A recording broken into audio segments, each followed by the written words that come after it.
Maka berkatalah Yesus kepadanya, kepada iblis, saudaraku, pergi, enyahlah iblis. Enyahlah iblis. Kata yang sama persis dipakai.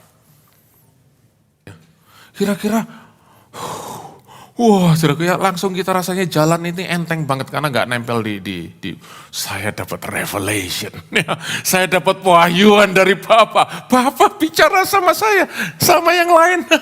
Nggak ada, cuman sama saya. Saudaraku, dia bisa merasa dirinya lebih hebat, lebih superior daripada yang lain, daripada murid-muridnya. Dan tanpa sadar, dia juga merasa dirinya lebih superior, atau superior daripada Tuhan Yesus.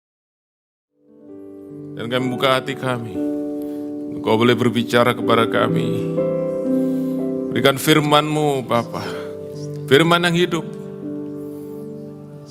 Dan biar dalam firman-Mu kami mengenal pribadi Tuhan, Juru Selamat yang kami sembah.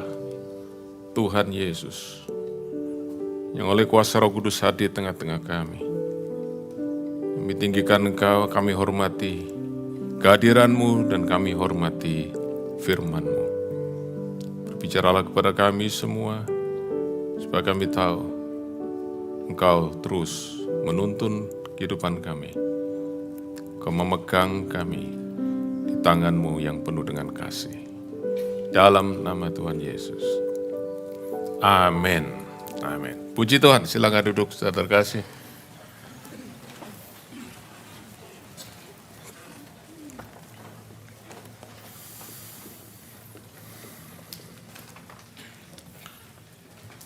Saja kita membuka Alkitab kita bersama-sama dalam Injil Matius, pasal yang ke-16, ayat yang ke-21 sampai dengan 23.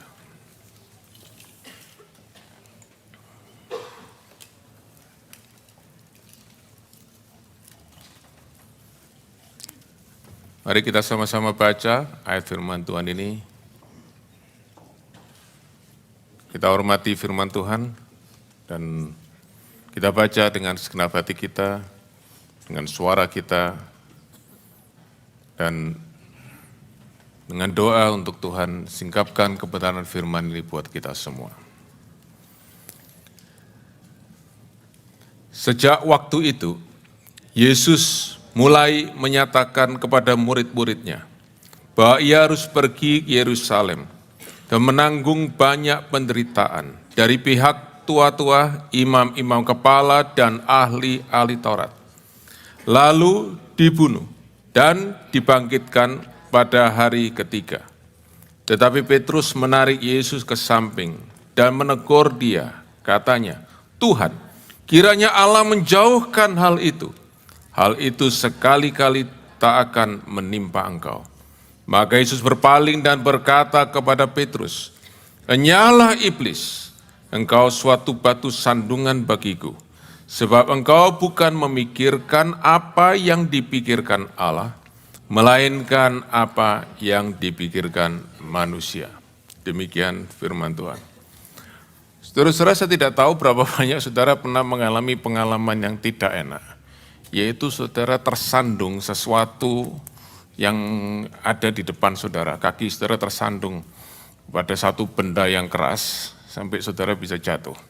Ya, maafkan kalau ini membuka trauma bagi saudara-saudara yang pernah mengalami itu. Sesuatu yang sangat menyakitkan, saudaraku, tapi benar-benar itu sesuatu yang juga sangat menjengkelkan. Ya, saudara, kita tentu merasa sakit, tapi kalau saudara pernah mengalami itu, tentu kita marah sekali kepada benda yang menyandung kita itu gitu ya. Kalau bisa saudara kita ingin hancurkan itu benda itu, oke? Ya, baru kita sadar kalau itu laptop kita sendiri, oke? Nah, saudara, tapi bicara tentang sandungan adalah sesuatu yang benar-benar serius, saudaraku, karena bisa menimbulkan cedera, ya, bisa menimbulkan injury. Tetapi yang saya ingin bagikan pada saudara ini adalah satu sandungan yang paling berbahaya, yang membuat kita bisa tersandung, kita bisa terjatuh dari perjalanan kita mengikuti rencana Allah. Dan yang kita baca dalam kisah ini. Nah, kalau saudara membaca kisah ini, tadi ayat-ayat kita baca, Dari ayat 21 dikatakan sejak waktu itu Yesus mulai menyatakan kepada murid-muridnya, ia harus pergi ke Yerusalem. Yerusalem adalah pusat pemerintahan, pusat agama orang Yahudi pada saat itu. Dan Tuhan Yesus berkata, aku mau pergi ke Yerusalem. Center. Ya. Untuk apa? Untuk menderita. Untuk mati. Dan akhirnya bangkit. Nah, saudara, ada satu kata yang penting, yaitu pada waktu itu. Nah, pada waktu itu, pada waktu apa? Ini penting sekali, saudaraku. Saya selalu sampaikan, dan para pengkhotbah lain juga tempat ini selalu sampaikan, kita mesti melihat konteks, supaya kita mengerti lebih dalam lagi, lebih jelas lagi, saudaraku, apa yang kita pelajari di firman Tuhan. Pada waktu itu adalah pada waktu setelah terjadi satu peristiwa yang sangat penting, peristiwa yang kritikal, saudara. Yaitu kalau saya membaca di dalam ayat yang ke-13 sampai ayat yang ke-20. Di situ Tuhan Yesus, saudara, dalam perjalanan pelayanannya, ya, dengan 12 muridnya, seperti saudara tahu kemana Tuhan Yesus pergi melayani, saudaraku, selalu berbondong-bondong orang banyak ikut. Tetapi saudaraku, ini adalah salah satu peristiwa, salah satu momen di mana Tuhan Yesus itu membawa 12 muridnya menyingkir ke satu daerah dengan hanya Tuhan Yesus dengan 12 murid itu. Memisahkan diri dari orang banyak. Nah, kalau sampai itu terjadi, saudara-saudara, pasti Tuhan Yesus ingin menyampaikan sesuatu yang khusus kepada murid-muridnya, bukan kepada orang banyak. Dia mengajar orang banyak, dia melayani orang banyak, dia menyembuhkan banyak orang, tetapi saudara, ada saat-saat di mana dia ingin berbicara khusus kepada murid-muridnya, dan dia berbicara tentang hal yang dalam, hal yang khusus. Dan saya ingin mulai, saudaraku, ini bukan topik saya hari ini, tapi saya ingin sampaikan kepada saudara-saudara. Kalau saudara ingin lebih mendalam dengan Tuhan, maka saudara harus jadi murid Tuhan. Saudara bukan hanya jadi penonton, saudara bukan jadi crowd yang ikut Yesus karena ingin lihat mujizat, ingin lihat, saudaraku, ingin menikmati semua, ingin dengar Tuhan. Saudaraku senang dengar khotbah daripada Tuhan Yesus, tapi saudara benar-benar ingin ikut Dia. Dan saudara akan dapatkan momen di mana Tuhan bicara khusus, something deep, something profound kepada saudara semua. Nah, apa yang terjadi di daerah namanya Kaisaria Filipi itu? Tuhan Yesus kumpulkan mereka, 12 muridnya, lalu dia tanya, menurut kata orang, siapa aku? According to the crowd, who am I? Dan murid-muridnya langsung jawab, kalau saudara baca di dalam ayat yang ke-14, ada yang mengatakan Yohanes Pembaptis, ada yang mengatakan Elia, Yeremia, salah satu dari seorang nabi.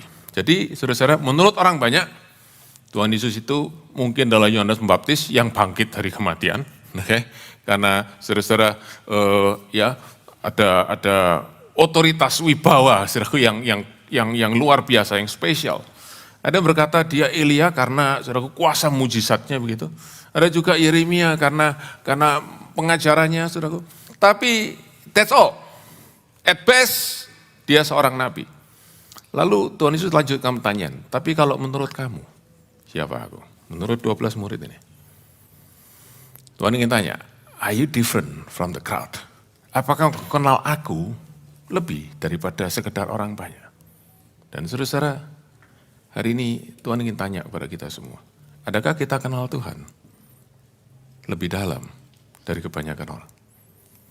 Dan tidak dijelaskan secara detail di dalam Alkitab, tapi saya percaya ada masa hening sejenak. Bahasa Inggrisnya pin drop silence. Ya. Lalu Petrus berbicara. Dia berkata, engkau adalah Mesias atau Kristus, anak Allah yang hidup. Saudara-saudara, itu kalimat statement yang sangat-sangat luar biasa. Karena waktu Petrus mengatakan engkau adalah Mesias, berarti dia berkata engkau adalah penyelamat, engkau adalah juru selamat.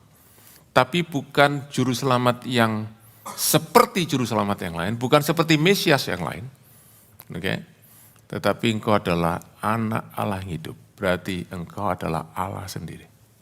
Saudara-saudara, tidak ada seorang pun yang pernah tahu bahwa Yesus adalah Allah.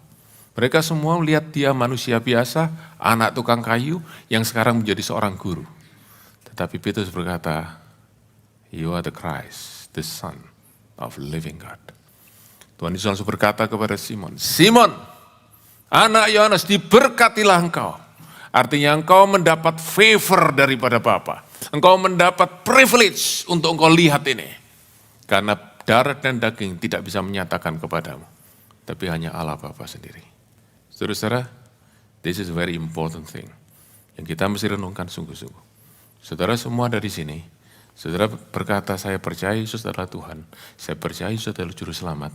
Tetapi, saudara-saudara, kita perlu tahu, apakah kita dengar itu hanya dari kata orang dan stop di situ? Atau kita juga mendapatkan revelation dari Bapa lewat pekerjaan Roh Kudus. And it will make significant difference. Itu akan membuat perbedaan, saudara. Waktu kita hanya melihat Yesus sebagai Allah karena kepercayaan ritual, saudaraku, karena satu yang konseptual, atau kita melihat sebagai sesuatu yang real dalam diri kita. Sikap kita akan berbeda, attitude kita akan berbeda, cara kita memperlakukan Tuhan, cara kita deal dengan Yesus akan berbeda. Apakah kita melihat Dia sebagai Tuhan secara konsep, atau lihat Dia secara revelation. Dan Tuhan Yesus berkata kepada Petrus, engkau dapat berkat daripada Bapa. Dan dengan begitu, saudaraku, Tuhan Yesus mengkonfirmasi dirinya bahwa Dia adalah Mesias dan Anak Allah yang turun ke dunia. Dan ayat 20, saudaraku, diakhiri dengan kalimat seperti ini. Dan Yesus melarang murid-muridnya untuk memberitahu kepada siapapun bahwa Dia Kristus. Jadi Dia berkata, biarkan orang-orang lihat aku sebagai nabi, biarkan mereka lihat aku bahkan sebagai anak tukang kayu, atau sebagai Yohanes Pembaptis, biarkan. Tapi yang penting kamu tahu siapa aku yang sebenarnya. Sebab apa? Sebab belum waktunya mereka tahu. Dan saudara-saudara, tentu itu satu diskusi yang panjang, saudaraku, kenapa saudaraku Tuhan tidak ingin orang-orang tahu bahwa dia adalah Mesias pada saat itu. Tetapi yang pasti adalah murid-murid Tuhan hari itu tahu.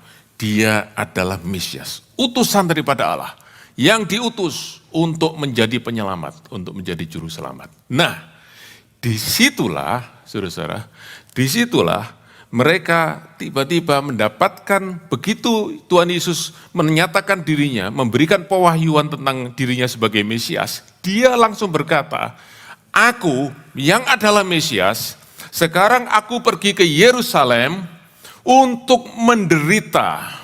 Aku akan dibunuh bahkan oleh orang-orang lain, loh, imam-imam kepala. Dan bahkan aku akan mati, tapi kemudian aku akan bangkit. Nah, saudara-saudara, saya yakin kita semua pernah mengalami seperti ini. Yaitu kita dengar, saudaraku, seorang cerita kepada kita, ya. Tiba-tiba di bagian tengah atau mungkin di bagian awal dari apa yang disampaikan oleh lawan bicara kita itu, kita menangkap satu kata yang, ya, saya pakai istilah nancep di dalam pikiran hati kita.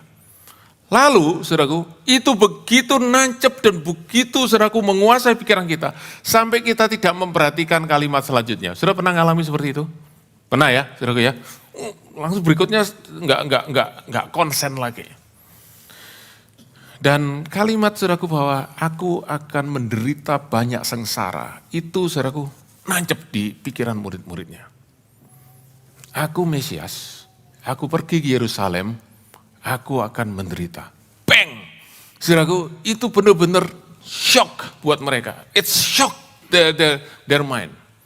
Dan Petrus, saudaraku, sebagai orang yang, ya, saya pernah baca satu buku, judulnya Temperamen yang Diubahkan. Dan disebutkan beberapa temperamen, salah satunya adalah temperamen yang namanya sanguin, ya, yang meledak-ledak, yang responsif, ada apa langsung cepat. Dan Petrus itu dikategorikan seperti itu. Cepat sekali, saudaraku, ngomong, ya. Bahkan beberapa orang bilang dia ngomong dulu baru mikir, saudaraku, ya. Oke, jadi dia langsung bereaksi, saudaraku. Dia, apa dikatakan dalam ayat 22, dia tarik Yesus ke samping. Dia tarik Yesus ke samping. Lalu perhatikan, saudaraku, mulai menegur dia. Perhatikan ya, menegur. Menegur itu sama dengan mengoreksi. Kamu salah. Perhatikan ya, ini murid negur gurunya. Kalau zaman sekarang sudah biasa. Oke? Tapi zaman itu, saudaraku, untuk seorang murid menegur gurunya, dengar baik-baik. Kita mesti ngerti what is the implication. Tapi saudaraku, ini yang kita mesti tahu, yaitu begini. Saudaraku, menegur, mengoreksi, itu artinya ada sesuatu yang salah dari kalimat orang lain yang perlu dibetulkan. Betul ya? Berarti, saudara-saudara, Petrus tanpa dia sadar, sudah merasa dirinya lebih tahu yang benar daripada Tuhan Yesus. Karena itu dia perlu koreksi Tuhan Yesus. Tapi yang paling penting kita mesti tahu, what is the underlying truth dari ini semua. Kenapa Petrus tegur Tuhan Yesus? Nomor satu, perhatikan. He doesn't like what Jesus said. Nomor satu, dia tidak suka Tuhan Yesus yang adalah Mesias kok bicara dia akan menderita. He doesn't like it. And because he doesn't like it, he cannot agree on it. Karena dia nggak suka, dia nggak bisa setuju. Dan kalau dia nggak setuju, biasanya, saudara perhatikan, berapa ya saudara pernah bicara dengan orang dan saudara tidak setuju dengan pendapat orang lain? Siapa yang pernah? Oh, kebanyakan setuju semua. Oke, saudara mesti bicara dengan saya lebih sering, oke? Nah, saudara pernah ya, nggak setuju ya? Berapa banyak saudara, begitu saudara dengar perkataan orang lain, saudara nggak setuju, langsung saudara berkata ini, oh kalau gitu aku salah ya. Siapa? Jarang ya. Biasanya kalau kita nggak setuju, kamu salah. Oke, aku yang benar. Selalu begitu, benar? Nah setelah dijelaskan, baru saudaraku kalau masih punya akal sehat, ngaku, oh iya, oke, kamu yang benar, aku salah. Tapi saudaraku reaksi kita, begitu kita nggak setuju, kita bilang, aku benar, kamu salah. Dan itu yang terjadi dengan Petrus. Dan saudaraku karena itu, dia tegur Tuhan Yesus. Dan yang lebih kalau kita mau lihat lebih dalam lagi, saudara, adalah begini. Saudara ingat, siapa yang mendapat revelation bahwa Yesus adalah Mesias? Petrus. Dan Tuhan Yesus berkata, kamu dapat revelation dari Bapa. Saudara, kalau saudara jadi Petrus, kira-kira seperti itu. Sesak enggak baju saudara? Saudara ngerti maksud saya ya? Kira-kira, wah, saudaraku ya, langsung kita rasanya jalan ini enteng banget karena nggak nempel di saya dapat revelation, ya, saya dapat wahyuan dari Bapa. Bapa bicara sama saya, sama yang lain, nggak ada cuman sama saya. Saudaraku, dia bisa merasa dirinya lebih hebat, lebih superior daripada yang lain, daripada murid-muridnya, dan tanpa sadar dia juga merasa dirinya lebih superior, atau superior daripada Tuhan Yesus. Dia berkata, engkau Mesias, dan aku tahu Mesias itu harusnya kayak apa. Mesias tidak bisa menderita seperti yang kamu sampaikan. I disagree with you. Dan karena itu saudara, apa yang Petrus katakan? Dia berkata gini, far be it from you Lord. Dijauhkan kiranya daripada engkau. Nah, kata ini saudaraku, dijauhkan daripada engkau, ini dalam bahasa asli Yunaninya, saudaraku, kalau diterjemahkan dekat sekali dengan bahasa Inggris, kalimatnya berkata begini, God be merciful to you. Artinya Tuhan akan berbelas kasihan dengan engkau. Artinya Tuhan akan melindungi engkau. Tuhan akan menjaga engkau. Engkau ini Mesias. Dan karena itu tidak akan menimpa engkau. Saudara, ini sesuatu yang kita mesti belajar, saudaraku, sungguh-sungguh. Bahwa kita harus sadar, saudara, kalau saudara punya karunia profetik, ya, itu Tuhan yang kasih. Kita enggak bisa apa ya, istilahnya buat-buat gitu ya. Tapi kalau Tuhan kasih kepada saudara karunia profetik, saudara mesti hati-hati. Karena kita sudah tahu, saudara mesti sadar bahwa kita ini masih, saudaraku, manusia. Cuman kita dapat karunia yang supranatural itu. Tapi saudaraku, kita ini tetap punya pikiran kita sendiri, punya keinginan kita sendiri, dan seringkali tanpa sadar kita campur dua itu. Jadi dalam hal ini Petrus mencampur revelation dari Bapa bahwa Yesus adalah Mesias dengan konsepnya sendiri, Mesias seperti apa. Karena itu dia berkata, aku tahu engkau Mesias, dan Mesias itu tidak akan pernah mengalami seperti ini. Dan aku sudah lihat buktinya, engkau lakukan mujizat demi mujizat, so powerful. Orang lumpuh berjalan, orang buta melihat, orang kusta sembuh, orang tuli mendengar, orang dirasuk setan roh jahatnya pergi. Bahkan orang mati bangkit. You are so powerful. Karena itu aku tahu engkau Mesias. Bagaimana, how come such a powerful person like you can suffer and die in the hands of other people? Impossible, unthinkable. Kamu pasti salah ngomong. Dan terus saudara, dari kalimat Petrus ini, kalau saudara benar-benar mau perhatikannya, saudara mau renungkan sungguh-sungguh. Dia sebenarnya bilang kepada Tuhan Yesus begini, kamu nih Mesias dan kamu bilang kamu akan ke Yerusalem untuk menderita. Itu bukan kehendak Tuhan. Saudara-saudara dengar baik-baik. Sampai hari ini masih banyak kita dengar message yang berkata, it is not God's will that you suffer. It is not God's will that you fall into troubles. Dan itu yang Petrus katakan. Dan saudaraku, satu kalimat lagi yang penting, satu kata lagi yang penting, dikatakan gini, dalam bahasa Indonesia tidak ada kata ini, tapi bahasa Inggris ada kata, yaitu kata began. Began yang dari past tense, dari kata begin. Artinya Petrus itu baru mulai. Dan saudaraku Matius yang menulis kitab ini, itu saya percaya dia ingin sampaikan kepada kita bahwa sebenarnya Petrus itu masih banyak yang dia mau sampaikan kepada Tuhan Yesus. Jadi waktu dia berkata, Tuhan, tidak bisa. Allah tidak akan izinkan itu terjadi kepadamu. Sebenarnya dia masih mau lanjutkan saudaraku dengan berikutnya. Mungkin dia mau kasih nasihat tentang kita harus berpikir positif. Dia mau kasih kuliah positive thinking mungkin. Saudaraku ya, dia mungkin mau kata jangan bicara negatif. Oke, nanti apa yang kamu ngomong akan terjadi dengan kamu. Mungkin masih banyak hal yang Petrus mau kasih tahu sama Tuhan Yesus. Tapi oleh Tuhan Yesus langsung di-cut. Langsung di-stop. Saudara, saya percaya tidak ada di antara kita yang pernah menegur Allah. Tuhan, salah kamu, tidak ada pernah. Oke? Kita tidak akan berani. Tapi dalam hati, kita tidak setuju dengan Tuhan. Dalam hati, kita mempertanyakan, kenapa hal-hal ini terjadi dalam hidup kita. Itu sama, saudara. Artinya apa? Kita merasa kita lebih tahu apa yang harus Allah kerjakan dalam diri kita dengan apa yang Allah sudah kerjakan dalam diri kita.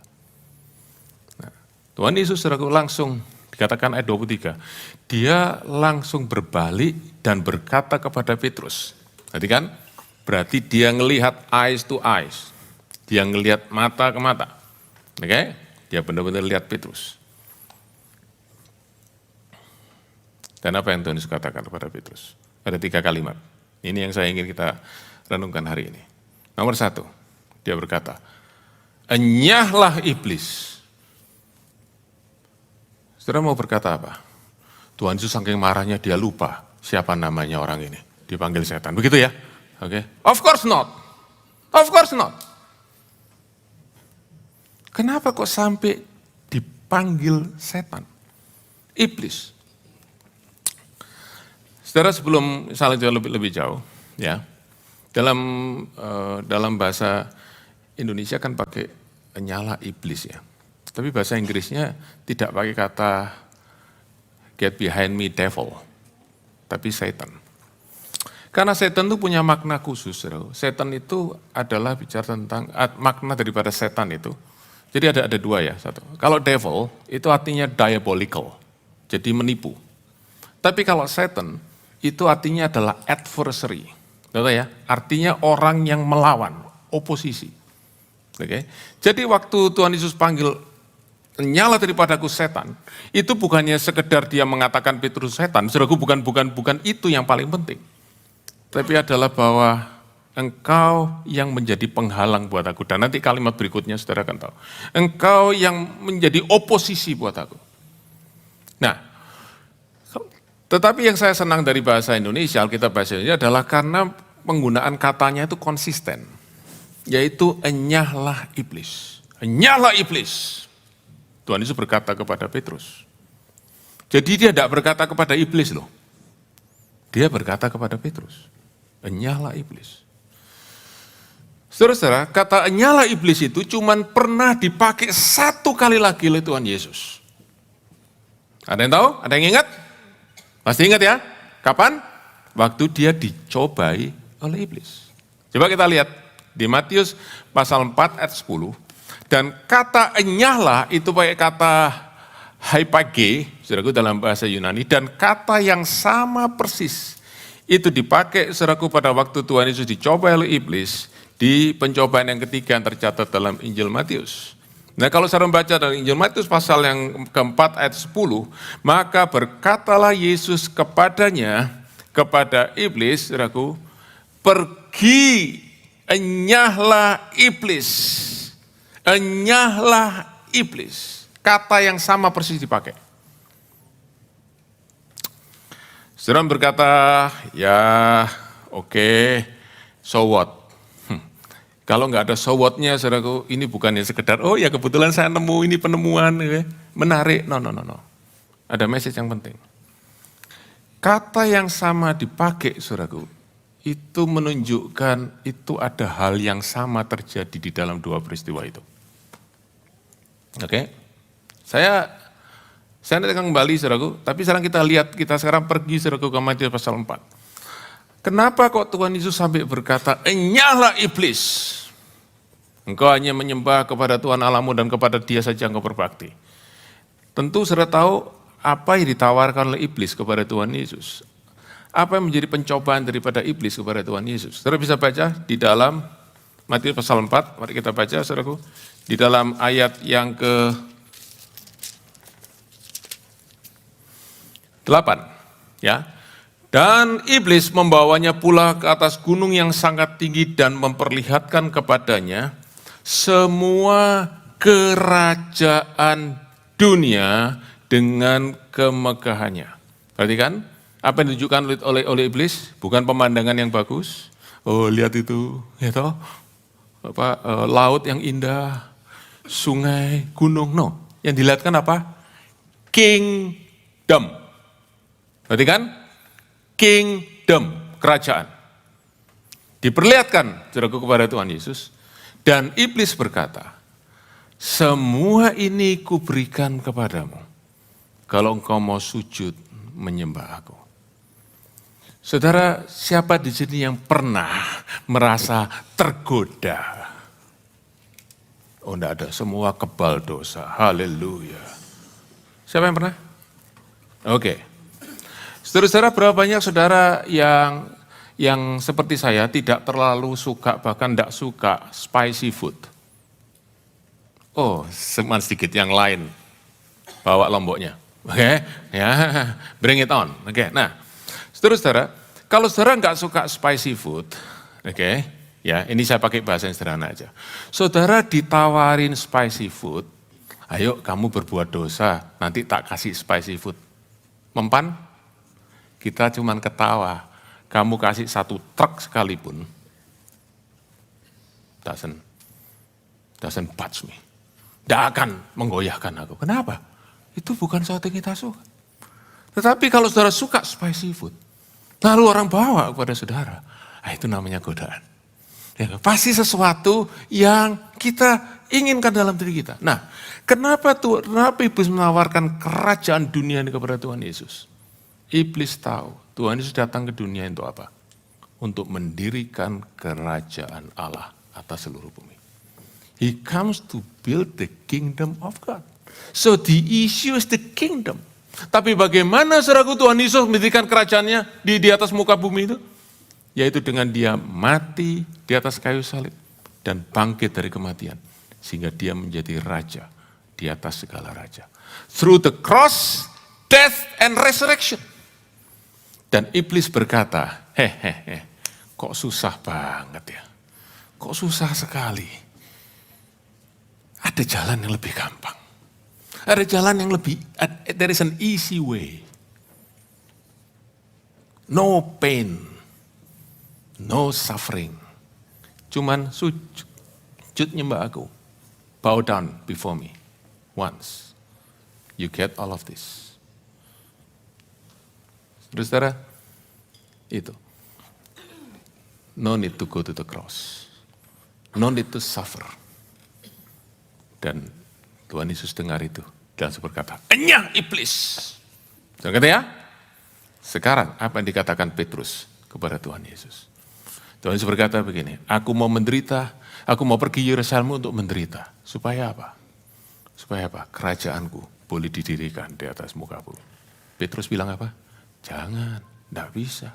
Mesias tidak boleh menderita. Sama persis. Karena itu saudaraku kalimat yang sama. Saudaraku kalimat yang sama Tuhan sampaikan, Tuhan gunakan saudaraku kepada Petrus. Sebab apa? Dua-dua itu hal yang super serius buat Tuhan. Perhaps not for you and for me. Mungkin kita berkata, Tuhan, apa enggak bisa pakai kalimat yang lebih halus? Apa Tuhan enggak bisa pakai, Petrus, tenang, calm down. Okay? No. For Jesus it is super serius. Dan saudara, kemudian Tuhan berkata begini, kenapa engkau harus pergi daripadaku? Sebab engkau jadi batu sandungan buat aku. Engkau menjadi penghalang. Engkau yang membuat aku terjatuh dari menggenapi rencana Allah di dalam hidupku. Dan saudara, apa sih pekerjaan iblis itu? Banyak kali saudaraku kita berkata seperti itu. Oh, iblis akan menghancurkan keluarga saudara. Ingin menghancurkan masa depan saudara. Ingin menghancurkan saudaraku bisnis saudara dan lain-lain. Kesehatan saudara. Saudaraku dengar baik-baik. Yang iblis ingin lakukan itu bukan itu. Tujuannya bukan itu. Yang iblis lakukan cuma satu. Dia ingin kita keluar dari rencana Allah. Kita keluar daripada kehendak Allah. That's all. That's all. Kalau itu lewat penderitaan, dia akan saudaraku coba lakukan itu. Tapi kalau itu lewat kesenangan, dia juga bisa lakukan itu. So it's not a matter of whether you have or you don't have, whether you are in a good condition or a poor condition. Tapi kita keluar dari rencana Allah. Stumbling block itu dipasang supaya kita terantuk dan jatuh. Kita tidak bisa terus ikut di dalam rencana Allah. Nah, saudara, menarik sekali bahwa waktu Tuhan Yesus berkata, engkau ini batu sandungan. Kenapa? Karena kalau saudara baca tadi, saudaraku di Matius pasal 16, waktu saudaraku Tuhan Yesus tanya kepada murid-muridnya, menurut katamu siapa aku? Petrus kan jawab, engkau adalah Mesias, anak Allah yang hidup. Tuhan langsung berkata kepada dia tadi, berbahagialah engkau Simon, sebab engkau dapat pernyataan dari Allah bukan dari manusia. Lalu kalimat berikutnya Tuhan Yesus berkata begini, aku berkata kepadamu, engkau adalah Petrus. Oke, bahasa Indonesia. Kalau dalam bahasa Greeknya, Petros. Petros itu artinya rock, batu karang. Yang saudaraku, orang-orang zaman itu, kalau batu karang itu selalu dipakai untuk fondasi. Oke, engkau adalah Petrus, engkau adalah pribadi yang kuat, engkau pribadi yang teguh. Engkau Petrus, batu karang. Sekarang jadi apa? Batu sandungan. Saudara-saudara, begitu cepat saudaraku berbalik dari batu karang jadi batu sandungan. Dan itu pun bisa terjadi dalam kehidupan kita semua. Kalau apa? Kita lepas daripada pikiran Allah. Kita lepas daripada kehendak Allah. Dan kita pakai pikiran kita sendiri. Nah, kalimat yang ketiga, saudara-saudara, Petrus berkata begini, kenapa engkau jadi batu sandungan bagiku? Jadi kita ulangi ya. Yang pertama, enyah iblis. Kenapa suruh pergi, saudaraku? Dan saudaraku, yang kalimat ini ada beda sedikit dengan kalimat yang disampaikan di Matius pasal 4. Get behind me, get out, go behind me. Artinya engkau pergi ke belakangku. Oke? Saudara, kalau saudara menyuruh orang pergi ke belakang, itu berarti dia dari mana? Dari depan toh? Nah, dari depan kenapa? Dia jadi batu sandungan. Jadi jangan halangi aku. Nyingkir. Kenapa engkau menghalangi aku? Kalimat ketiga.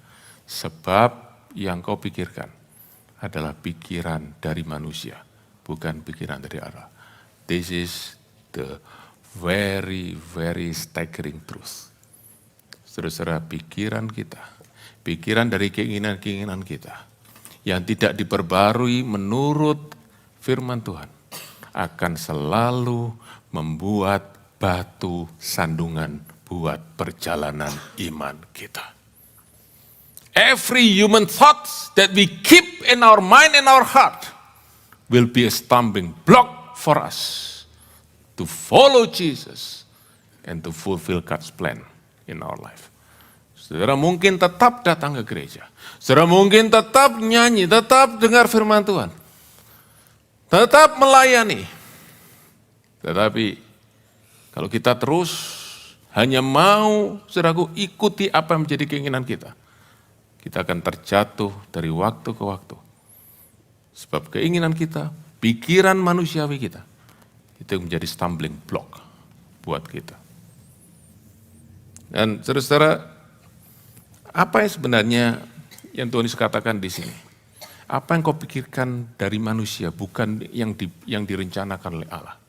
Adalah, saudaraku, dalam konteks ini adalah pemikiran Petrus tentang Mesias. Petrus, saudaraku, berpikir bahwa Mesias itu, saya sampaikan tadi, Mesias itu orang yang berkemenangan, orang yang saudaraku, tidak bisa dihalangi oleh apapun, dan tidak mungkin Mesias itu menjadi orang yang kalah sehingga dia bisa disiksa, dia dibunuh. Tidak mungkin. Itu adalah pikiran dia secara manusia. Dan saudaraku, bukan hanya Petrus, tapi banyak orang, bahkan murid-murid Tuhan yang ikut Tuhan Yesus. Mereka kenal dia adalah Mesias. Tetapi Mesias di dalam pola pikir mereka sendiri. Itu sebabnya, saudara-saudara, kalau saudara ingat di dalam Injil Lukas pasal yang ke-24, waktu Tuhan Yesus bangkit dari kematian, dia, saudaraku, berjalan bersama dengan 2 orang murid dari Yerusalem ke Emmaus. Ingat kisah itu, yang seorang bernama Kleopas. Dan saudara-saudara, Tuhan Yesus menyembunyikan dirinya sehingga mereka tidak tahu kalau itu Tuhan Yesus. Dan dia jalan dengan mereka, lalu Tuhan Yesus tanya, kamu bicarakan apa? Lalu mereka tanya, apa kamu satu-satunya orang yang enggak tahu apa yang terjadi di Yerusalem? Saudara, mereka salah besar. Sebab apa? Yesus satu-satunya orang yang paling tahu apa yang baru saja terjadi. Semua orang mengira, oh ada orang namanya Yesus dari Nazaret yang disalibkan.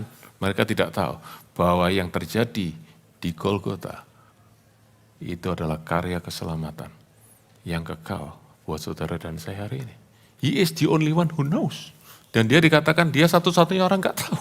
Dan saudara-saudara, well, we often do that. Kita merasa Tuhan tuh nggak ngerti apa-apa gitu ya. Kita yang lebih tahu, makanya kita atur Tuhan gitu. Tuhan, begini. Nah, lalu Tuhan tanya, apa yang terjadi? Yesus dari Nazaret. Dia orang yang penuh dengan kuasa, melakukan mujizat. Tetapi berapa hari yang lalu, dia mati disalibkan. Dan sekarang, harapan kami pupus. Our hope is dashed. Mesias kami mati. Kami tidak punya harapan. Dan saudara-saudara, waktu Tuhan Yesus dengar itu, dan mereka, kalau saya ingat ya, ada ayat di dalam Kisah dikatakan, maka berhentilah mereka dengan muka muram. Ada muka muram, ini orang lagi sedih. Berapa banyak saudara yang pernah ikut ini ya, bimbingan untuk jadi konselor gitu ya, kalau di KKR.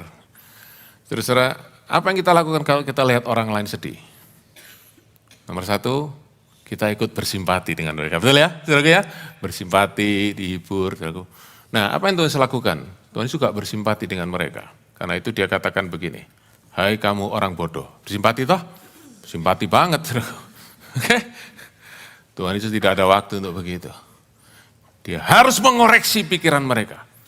Tuhan Yesus harus menegur pikiran mereka yang salah. Tuhan Yesus harus meluruskan pikiran mereka yang sangat duniawi, yang sangat manusiawi. Dan kembali kepada pikiran Allah tentang siapa Mesias itu. Dan bagaimana Mesias itu seharusnya. Yesus membawa dari human things to God's thing. Dan dia berkata, kamu tahu enggak? Yang kamu lihat sebagai kekalahan dari Mesias, itu justru kemenangan. Sebab apa? Sebab Mesias setelah dia mati, dia bangkit masuk dalam kemuliaan. your Messiah actually won, actually get the victory, not get defeated. Kenapa engkau merasa kau kalah? Karena engkau pakai pikiranmu sendiri. Engkau tidak melihat kitab suci. Engkau tidak percaya kitab suci. Hei, saudara perhatikan, kalimat ini penting sekali. Kalimat ini penting. Kalau saudara punya Alkitab, saudara bisa buka, Yesus katakan begini, betapa lambannya hatimu, engkau tidak percaya kepada apa yang dikatakan oleh para nabi. Yesus bicara tentang kitab suci. Saudara perhatikan, apa mereka tidak percaya kitab suci? Mereka sangat percaya. Tapi kenapa Tuhan berkata, you are slow to believe? Slow to believe in what sense? Slow to believe the scriptures. Saya pakai bahasa Inggris ya. Slow to believe the scripture as God intended, not as you interpret. Itu persoalan mereka. Dan dia seringkali jadi persoalan saudara dan saya. Kita percaya Alkitab. Kita percaya Alkitab adalah firman Allah. Kita percaya setiap kata adalah firman Allah. Tetapi kita hanya mau percaya Alkitab ini menurut interpretasi kita sendiri, menurut keinginan kita sendiri, bukan menurut apa yang Allah maksudkan. Karena itu saudaraku tidak jarang saudaraku, kita mengartikan ayat firman Tuhan itu salah, bahkan berlawanan dengan apa yang dimaksudkan sebenarnya. Karena kita ingin mencocokkan kebenaran firman Allah dengan kemauan kita sendiri. Sama seperti Petrus, sama seperti dua orang murid yang ingin mencocokkan Mesias dengan pola pikir mereka. Demikian banyak dari kita melakukan kesalahan yang sama. Dan disitulah saudaraku, Tuhan menegur Petrus dengan sangat keras. Dan Tuhan tahu apa yang ada dalam hati Petrus dan murid-muridnya. Mereka, kenapa saudaraku Petrus tidak mau? Kenapa Petrus tidak mau? Mesias, Yesus yang adalah Mesias itu menderita. Apalagi mati. Saudaraku dengar, there's one layer deeper. Oke, satu lapis lebih bawah lagi. Saudara, Petrus dengan 11 temannya itu dipanggil, dipilih Tuhan untuk ikut saudaraku kemana saja Tuhan Yesus pergi. Dan Petrus saudara ikut Tuhan Yesus. Setelah dia baru saja dapat berkat yang besar sekali. Kalau saudara baca Injil Lukas pasal yang kelima. Apa saudaraku? Ikan dua perahu. Ikan dua perahu. Dia tinggalkan itu bersama dengan dua saudara, Yohanes dan Yakobus. Mereka tinggalkan semua itu. Berkat besar tinggalkan. Mereka ikut Yesus. Dan saudara-saudara, mereka lihat mujizat demi mujizat. Dan pada waktu, saudaraku, satu saat, waktu mereka mengenal Yesus sebagai Mesias, mereka langsung punya pikiran, sebentar lagi, dia akan jadi raja bagi Israel. Dan kita bebas dari penjajahan Romawi. Hidup kita jadi enak. Hidup kita jadi merdeka, kita jadi makmur. Dan waktu saudaraku mereka dengar Tuhan Yesus mau ke Yerusalem, hati mereka berkobar-kobar. Waktu dengar kata Yerusalem, ya sekarang dia pergi ke sana, nanti sampai di sana dia akan mendirikan tahtanya, dia jadi raja. Kita semua at least jadi menteri-menteri, ya. Kita semua jadi pembesar-pembesar, hidup kita jadi enak. Tanpa sadar saudaraku, mereka berpikir, we follow Jesus, our life will be good. Our life, we will have everything that we want. Karena itu, Petrus berkata, Tuhan, engkau tidak boleh mati. Kalau engkau mati, lah kita jadi apa? Gimana nasib kita? Dan Tuhan Yesus tahu itu. Karena itu, saudaraku, dia katakan di dalam kisah ini setelah dia tegur Petrus, sebab apa yang kamu pikirkan itu adalah pikiran dari manusia, bukan dari Allah. Yesus koreksi semua murid-muridnya yang berpikir bahwa mereka ikut Yesus. Hidup mereka jadi enak, mereka jadi orang yang punya power dan lain sebagainya. Tuhan berkata, ayat 24. Tuhan Yesus berkata gini, lalu Yesus berkata kepada murid-muridnya, setelah dia mengoreksi Petrus, dia berkata, siapa yang mengikut aku? Siapa menjadi muridku? Dia harus menyangkal dirinya, dan memikul salib. Tuhan tidak berkata, siapa yang mau ikut aku? Siapa yang menjadi muridku? Engkau akan hidup di dalam berkat dan kelimpahan. Enggak. Tuhan koreksi pikiran mereka. Tuhan koreksi, saudaraku, apa yang salah di dalam pikiran mereka. Dan saya ingin saudaraku, saudara tidak salah ngerti. Bukan berarti Tuhan berkata, engkau semua harus menderita, hidup menjadi susah. Memang kalau saudara baca dalam sejarah, Yudas Iskariot mati bunuh diri, saudaraku, setelah mengkhianati Tuhannya. Tapi semua rasul yang lain, saudaraku, mereka semua itu, saudaraku, mati. Ya, mereka semua mati, menderita, kecuali Yohanes. Mereka semua, saudaraku, mati di dalam cara yang menderita sekali. Mereka semua menderita sampai pada kematian. Saya tidak mengatakan bahwa kita semua harus jadi seperti rasul-rasul seperti itu. Sama sekali tidak. Siapa yang suka menderita? Saudaraku, saudara jangan bilang, wah kelihatannya Anda suka menderita. No. Tidak ada satupun dari kita yang suka menderita. Atau cari penderitaan.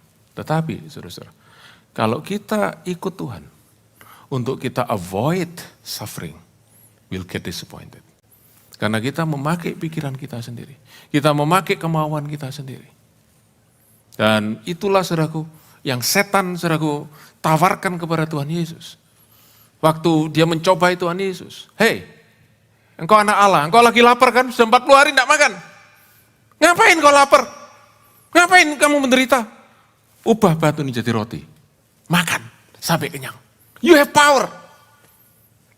Saudara, itu yang saudaraku, iblis selalu, saudaraku, ingin bujuk kita untuk kita keluar daripada rencana Allah. Do what you want. Forget about God wants. Dan saudara, di dalam dunia yang makin, saudaraku, mementingkan kesenangan diri sendiri. Yang makin mementingkan apa yang aku mau. My will be done. Kalau kita tidak hati-hati, kita bisa terseret di dalamnya. Yang akhirnya, saudaraku, kita ikut Tuhan. Kita jadi orang Kristen. Tetapi kita ikut Kristus, kita ngomong kita ikut Kristus. Tapi yang kita ikuti sebenarnya adalah kemauan kita sendiri. Yang kita ikuti adalah hawa nafsu kita sendiri. Sebab yang kita pakai selalu pikiran kita sendiri. Kita percaya ini firman Allah. Tapi kita cari firman Allah yang cocok dengan kemauan kita. Yang cocok dengan pikiran kita. Karena itu kita tidak pernah sungguh-sungguh masuk di dalam kehendak Tuhan. Saudara-saudara, saya ingin sampaikan satu hal yang sangat penting ini. Tolong saudara berikan waktu. 2-3 menit ke depan ini. Very, very important. Saudara, waktu Petrus bicara kepada Tuhan Yesus. Tegur Tuhan Yesus. Mesias tidak akan mati. Mesias tidak akan menderita. Saudara, dia tidak pernah bayangkan esensi dan konsekuensi dari apa yang dia inginkan tentang Yesus. Oke? You understand what I'm saying? Saudara, seandainya, ini ngomong seandainya ya, Tuhan Yesus berkata, iya benar juga ya, buat apa aku menderita? What happened? What happened? Saudara dan saya hari ini gak ada di sini. Hari tidak ada namanya keselamatan. Hari tidak ada namanya penebusan, tidak ada pengampunan dosa, tidak ada kehidupan kekal. Hari tidak ada namanya juru selamat. Kalau Yesus ikuti apa yang Petrus katakan. Mesias jangan menderita. So, you see how serious it is? Saudaraku, kalimat dari Petrus ini, saudaraku, adalah kalimat menyangkut nasib dan saudara dan saya hari ini. Sebabnya Tuhan Yesus tidak mau kompromi sedikit pun dengan apa yang dia tahu. Saudaraku, berasal daripada iblis. Dia buang jauh-jauh. Tapi saya ingin kita renungkan sungguh-sungguh. Berapa banyak dari kita tidak pernah sadar dan tidak pernah berpikir. Tidak pernah tanya dari kita. Waktu kita berdoa, waktu kita minta kepada Tuhan. Tidak salah minta kepada Tuhan. Tidak salah berdoa, saudaraku. Lebih baik daripada kita lari kepada manusia. Tapi seringkali, saudaraku, waktu kita berdoa kita tidak pernah sadar. Apa yang kita minta itu sungguh-sungguh. Apa konsekuensi daripada yang kita minta? We never know. Dan seringkali, saudaraku, kita marah kalau Allah tidak beri kepada kita. Kita tidak pernah tahu seringkali yang kita minta, saudaraku. Justru membahayakan diri kita. Justru sesuatu, saudaraku, yang menghancurkan diri kita. But we'll never know. But God knows. And therefore sometimes and many times He reject our request. Yang seharusnya kita berterima kasih. Bukan marah, bukan ngeluh, bukan bersungut-sungut. When God reject our prayer, He knows that their prayer bring us to destruction. Saudara, dalam Amsal 14 ayat yang ke-12. Amsal 14 ayat 12. Ada ayat firman Tuhan berkata begini. Ada jalan yang disangka orang lurus, yang disangka lancar menuju kepada tujuan. Tapi the end leads to death. Ujungnya menuju maut. Saudara, saya tidak tahu bagaimana, tapi saya ingin saudara renungkan kisah daripada percakapan Tuhan Yesus dengan Simon Petrus. It's so scary. Kalau saudara sungguh-sungguh mendalami, it's so scary. Begitu menakutkan, saudaraku, bahwa orang seperti Petrus ternyata bisa dipakai menjadi alat iblis untuk menghalangi rencana Allah di dalam kehidupan Tuhan Yesus. Dan karena itu, saudaraku, saya ingin sampaikan kepada kita semua. Ini waktunya kita merenung sungguh-sungguh. Dengar baik-baik. Dengar baik-baik. Ini waktunya kita merenungkan sungguh-sungguh. Apakah kita mau terus, saudaraku, kehidupan kita terus seperti ini? Apa yang kita lakukan, apa yang kita rencanakan, semua dengan apa yang kita inginkan.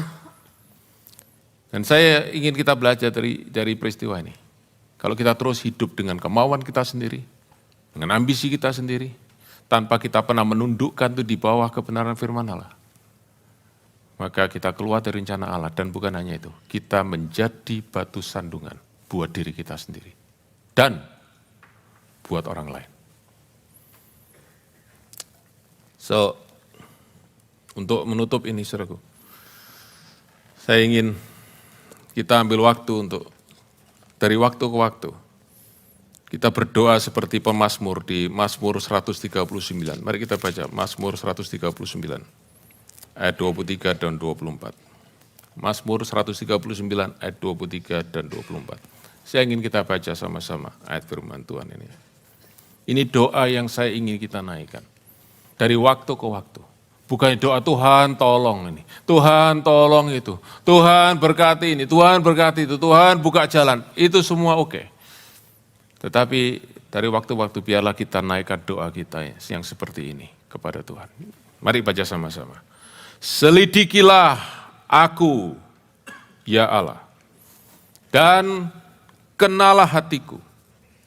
Ujilah aku dan kenalah pikiran-pikiranku. Lihatlah, apakah jalanku serong, dan tuntunlah aku di jalan yang kekal. Selidiki aku. Itu saja doa kita. Tuhan luruskan pikiranku. Kuduskan pikiranku. I tell you this. Our prayer can only be as holy as our thought. Kalau hati kita tidak murni, hati kita tidak kudus, doa kita juga tidak murni, tidak kudus. Doa kita jadi seperti yang Yakobus pasal 4 ayat 3 berkata, kamu doa tapi kamu tidak dapat sebab apa? Kamu doa untuk memuaskan hawa nafsumu. Nah itu saudara, kita berdoa seperti pemazmur, Tuhan selidiki hatiku. Dan aku mau tundukkan semuanya di bawah kehendak-Mu. Supaya aku tidak jadi batu sandungan, tapi aku jadi batu karang yang teguh. This is a story about human failure. Dari seorang yang aku dapat revelation, tiba-tiba jatuh from rock to stumbling block. Kita semua harus waspada. But this is also a story of amazing grace. Saudaraku, waktu Tuhan Yesus berkata kepada Petrus, engkau adalah batu karang yang teguh. Dia baru saja berkata kepada Petrus beberapa saat sebelumnya, engkau adalah Petros, rock. Dan saudara-saudara, Tuhan berkata kepada Petrus, engkau setan enyah daripadaku, tapi cuma sesaat. yang Tuhan Yesus pegang dalam pikirannya tentang Petrus. He is the rock. Dan Tuhan Yesus tidak tendang itu saudaraku, batu sandungan pergi. Tapi dia pungut, dia angkat, dia bawa terus, dia ubahkan. Sampai benar-benar jadi solid rock. Saudara tahu, orang yang pernah menghalangi rencana Allah untuk keselamatan, tanpa dia sadar, dipakai oleh Tuhan menjadi pengkhotbah pertama yang menceritakan Mesias yang tersalib. Pada hari raya Pentakosta, Petrus berdiri, berkhotbah saudaraku, penuh dengan Roh Kudus. Dia berkata, Yesus Kristus yang kamu salibkan itu. Nah, sekarang Mesiasnya tersalib. Tadi dia bilang, oh jangan, ini akan menimpa kesalahan. Yesus Kristus yang kau salibkan itu telah menjadi Tuhan dan Kristus. Di dalam namanya engkau dapat keselamatan.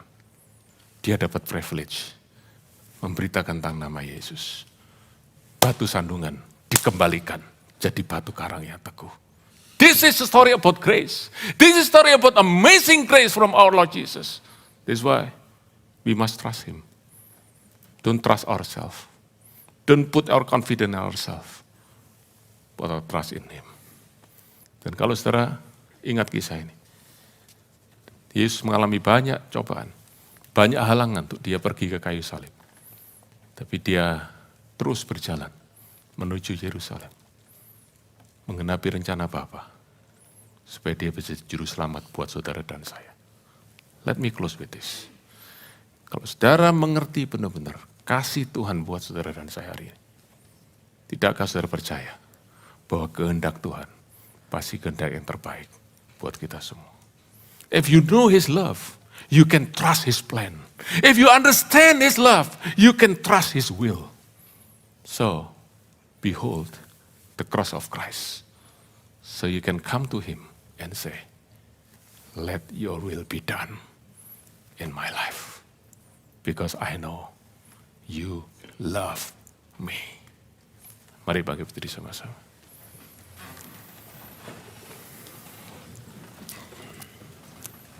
Saudara buka, kita akan masuk dalam perjamuan kudus, saudara buka seal dari komunion saudara. Buka seal dari roti dan anggur. Sementara kita naikkan pujian ini sama-sama. Mataku tertuju padamu. Saudara tentu tahu pujian ini ya. Pujian ini sudah, saya tidak tahu, saudara mungkin sudah 20 tahun yang lebih ya dikarang. Saya sudah kenal pujian ini lama sekali. Ya. Dan kita nyanyi berkali-kali, mungkin sudah 100 kali lebih kita pernah nyanyi. Kita tahu kata-katanya indah. Mataku tertuju padamu, segenap hidupku kuserahkan padamu. Tapi hari ini kalau sudah dengar firman Tuhan ini, saya harap pujian ini lebih bicara lagi dalam hati kita. Ini yang kita perlu doakan. Supaya kita bukan hanya jadi orang Kristen datang ke gereja tiap minggu. Tapi kita benar-benar jadi orang yang berjalan mengikuti kehendak Bapa. Karena mata kita tertuju kepada Allah yang mengasihi kita. Bukan lagi kepada keinginan kita. Bukan lagi kepada cita-cita ambisi kita. Dan kita berkata, Tuhan ubah hatiku. Bawa, kalau Engkau selamatkan aku, bawa pikiranku melekat pada perkara-perkara di atas, bukan yang di bumi, supaya aku boleh ikut Engkau dengan hati yang teguh seperti batu karang. Aku tidak tersandung oleh semua yang menghalangi aku, keinginan-keinginanku. Biar aku serahkan kepadamu, karena aku tahu Engkau mengasihi aku. I know you love me. And that's why I surrender my will and my plan to you. Hallelujah. Hallelujah.